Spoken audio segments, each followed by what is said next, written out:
फतहखानाशी जी लढाई झाली त्याच्यात लढाईत पडल्या, मैदानात लढाई झाली. कोण म्हणतं शिवाजीराजे मैदानात लढाई खेळले नाहीत? पहिली लढाई मैदानात खेळले, मोठा पराभव झाला फतहखानाचा तिथं. पण त्याही वेळेला एखादा माणूस प्रत्येक गोष्टीतनं शिकत कसा जातो त्याचा एक पायंडा महाराजांनी पाडून दिला. तुम्ही शिरवळ गाव पाहिलं असेल सगळ्यांनी.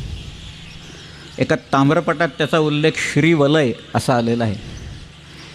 एक माझी थेअरी मी मांडली होती मागं, मला फक्त एकच पुरावा श्रीवलयचा मिळाला.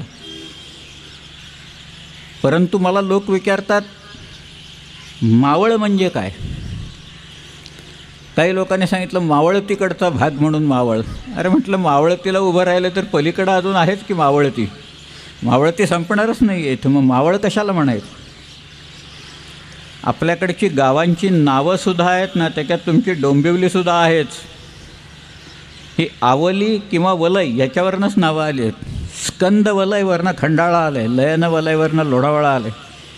कांदिवली, खोपिवली, बोरिवली ही सगळी नावं जी आहेत, डोंबिवली ही आवली किंवा वलय याच्यावरनं निर्माण झालेली आहेत. आणि हे सगळं महावलय आहे. आणि या महावलयाचा स्वामी महावलयेश्वर म्हणजे महाबळेश्वर आहे.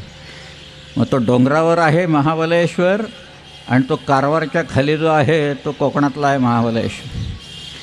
गोकर्ण महाबळेश्वर काय आहे मग तिथं आहे ना स्वामी गोकर्ण महाबळेश्वर. कोकण हा शब्दच गोकर्णवरनं आलेला आहे खरं, त्याचाच अपभ्रंश आहे.